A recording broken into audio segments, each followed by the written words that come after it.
Salut à toutes, salut à tous. Très heureux de vous retrouver pour un nouveau numéro de Au cœur de sport, chers amis internautes.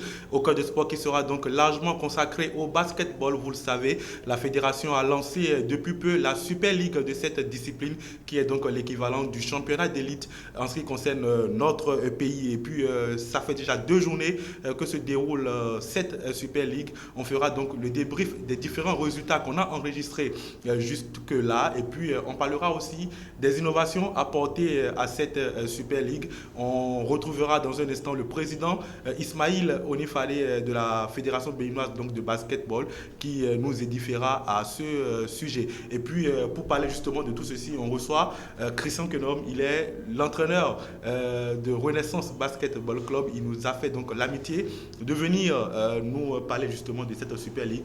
Christian Kenom, bonjour et bienvenue. Bonjour, merci. Comment vous allez? Ça va très bien. D'accord. Allez, on va donc rapidement planter le décor avec les innovations apportées à cette Super League. Il s'agit des propos recueillis par Marcel Fondi. On va donc écouter Ismaïl Onifale, président de la Fédération béninoise de basketball. La Super League, ce que ça apporte en nouveauté, c'est le niveau de jeu.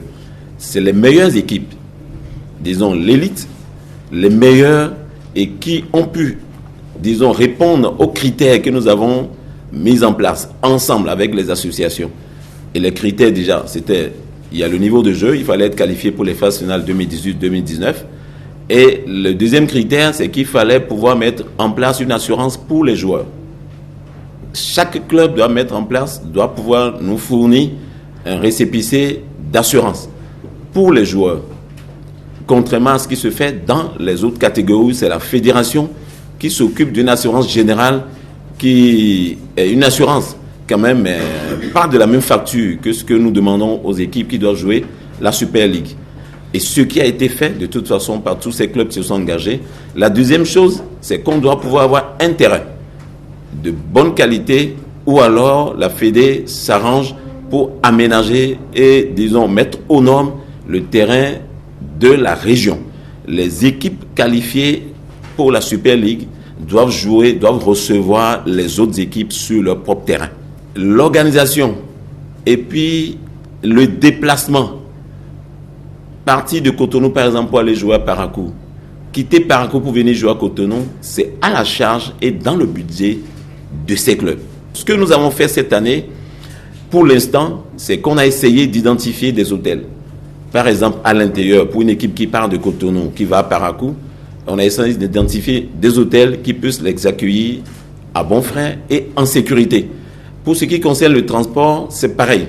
Des compagnies qui puissent réellement faire un prix ou alors, à partir d'un certain nombre de places, leur accorder des places supplémentaires qui ne sont pas payées. Et ça permettra à ces clubs-là, vu le nombre de matchs tels que programmés et la compétition, la durée que ça va prendre, et puis le niveau. Nous pensons que ces clubs seront mieux préparés pour pouvoir affronter les échéances de FIBA et plus aisément. Et évidemment, nous donner le plaisir, nous faire le plaisir d'amener le Bénin réellement dans la compétition de balle. Voilà donc Ismaïl Onifale qui mettait donc en lumière justement les innovations apportées à cette Super League. Coach Christian Kenom, vous l'avez écouté. À première vue, on peut se dire que le souci premier du président de la fédération, c'est la performance. Il faut que le championnat national représente effectivement le niveau du basketball béninois. J'ai suivi l'article, j'ai suivi l'élément. Ça m'a fait plaisir, mais ça m'a fait aussi un peu sourire. Oui. Ça m'a fait un peu sourire dans la mesure où j'ai toujours dit que j'ai toujours eu un profond respect pour le président Ismaël Onifale. Et ce qui me fait sourire, c'est l'appellation innovation. Quand on désigne la Super League telle qu'elle est comme une innovation, ça me fait un peu sourire parce que c'est quelque chose qui avait déjà eu cours. Je pense qu'on devrait plutôt parler d'amélioration. Parce qu'on a déjà joué des championnats de D1, de D2 par le passé, sous l'ère de Paraíso Alex. Et donc, sous l'ère de Onifale, du président Onifale, tout a été chamboulé en première année. Dès leur premier exercice, tout a été chamboulé. On a réuni tous les clubs ensemble et on a joué. Forcément, ça n'allait pas donner quelque chose de très très attractif. Alors, les associations se sont plaintes. Le président Onifade a eu l'ouverture d'esprit de revoir, de changer son fusil d'épaule. Et ça a donné naissance à ce qu'on appelle la Super League. Donc, voilà ce que je pense de cette Super League. Je pense que innovation, non, amélioration, oui. Alors, coach, on va revenir sur les parquets, parler donc des résultats qu'on a enregistrés au cours de ces 2 premières journées. On commence déjà par la première journée où l'ASPAC justement a battu votre club, la Renaissance du Bénin, la Renaissance Basketball Club, 66-61. Ça c'est chez les dames, et puis chez les hommes 87-66. On va d'abord suivre les impressions après match de Marlène Sokelou. Elle est la capitaine justement de l'équipe d'ASPAC. Je peux dire que c'est l'esprit d'équipe qui nous a conduit à cette victoire. Parce qu'au début, le match n'a pas été facile. Mais le plus important, c'est qu'on ne s'était pas découragé. Et avec la force des autres équipiers qui étaient sur le banc, ça a permis à l'équipe d'aller à la victoire. Oui, évidemment, c'est une vedette qui nous avait été volée et dont nous sommes revenus pour la reprendre. Donc l'objectif est clair. Et on est là pour être champion. Voilà, pour être donc plus complet en ce qui concerne les résultats de cette première journée, on rappelle que Elan, à Porto-Novo a aussi battu Espoir 94-52. Il faut dire que l'écart est vraiment grand. Coach, comment vous analysez justement ces premiers résultats, notamment la défaite de votre équipe face à ASPAC qui affiche déjà ses ambitions. ASPAC veut jouer pour le titre. Oui, je vais commencer par les dames. Oui. Tout le monde, tout le gratin du basketball de l'UNAFRICA, puisque c'est le temple de notre basketball, a été agréablement surpris de la prestation de la Renaissance au niveau des dames. Et même l'ASPAC ne s'attendait pas à une telle résistance des filles. Et ça s'est joué à quelques détails près. À l'expérience? Oui, à l'expérience surtout. Chez les hommes, disons que l'écart était plus grand. L'ASPAC, c'est l'équipe championne chez les hommes. Qu'est-ce qui a manqué à votre équipe, coach?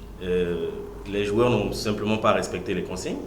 C'est une jeune génération. C'est de nouveaux joueurs qui ne sont pas habitués à jouer ensemble pour la plupart. Donc, on sort d'une longue préparation.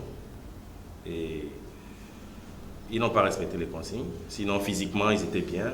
Et beaucoup de pertes de balles, beaucoup de turnovers, surtout en fin de rencontre. Donc, je crois qu'on a travaillé.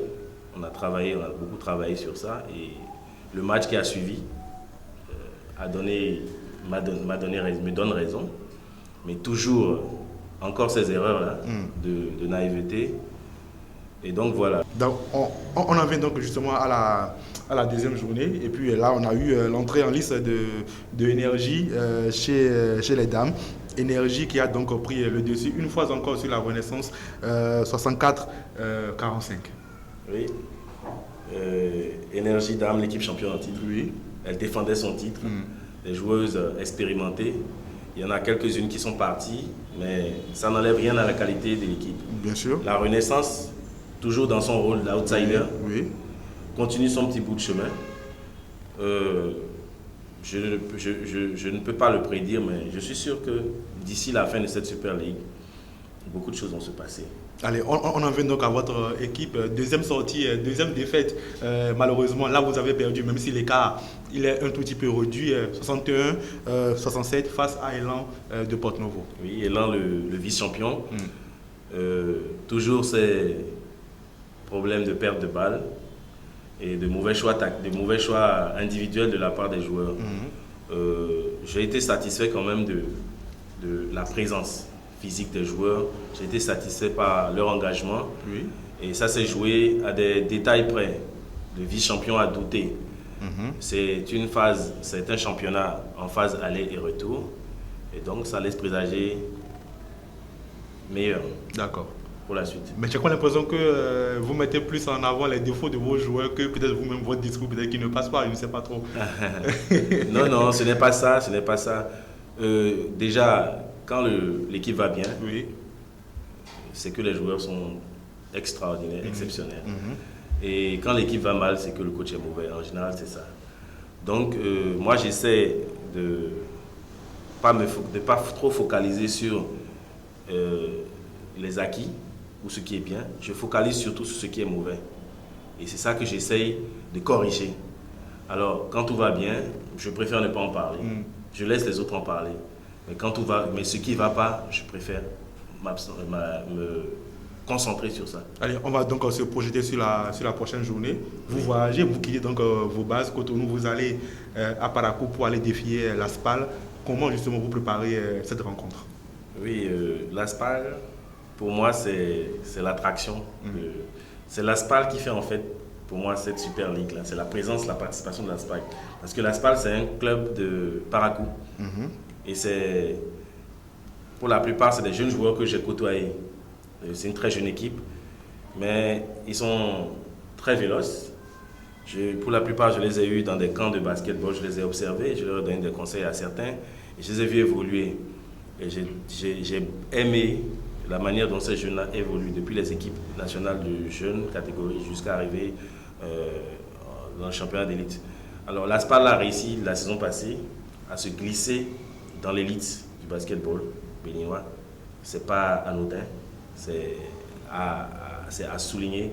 Et je veux profiter de ce canal pour encourager et féliciter d'abord les responsables et les acteurs du basketball de la ville de Parakou. Et donc, cette équipe, je suis vraiment pressé, excité à l'idée de jouer contre ces jeunes gars.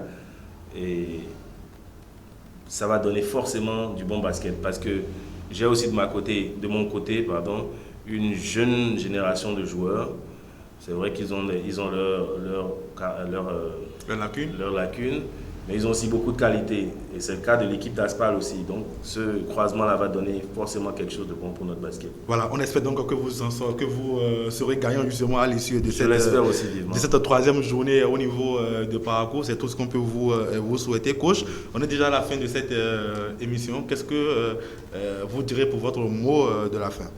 Mon mot de fin, je voudrais d'abord saluer, comme je l'avais dit tout à l'heure, l'ouverture d'esprit du président Onifade. Oui. Ce n'est pas dans mes habitudes de jeter des fleurs. Et même dans le milieu, tout le monde me connaît comme celui qui met souvent la barre haute. Je suis content que les gens se soient rendus compte que ce qui se passait avant n'était pas bien et qu'on soit revenu à des standards proches de l'élite, de l'élitisme. Et j'encourage nos responsables à faire mieux. Et les associations suivront. Et je leur demande aussi de penser aux associations, de les aider à améliorer le niveau de notre basketball. Donc je souhaite une bonne continuation à la Super League 2019-2020. Voilà, merci donc à vous, coach Christian Kedong. Je le rappelle, vous êtes l'entraîneur des hommes au niveau de la Renaissance Basketball Club de Cotonou. Merci donc d'être passé par ici pour échanger justement sur cette Super League-là et pour également édifier la lanterne de nos amis internautes que nous remercions d'ailleurs pour nous avoir suivis. On se retrouve donc très prochainement pour un nouveau numéro de Au Cœur des Sports. À très vite.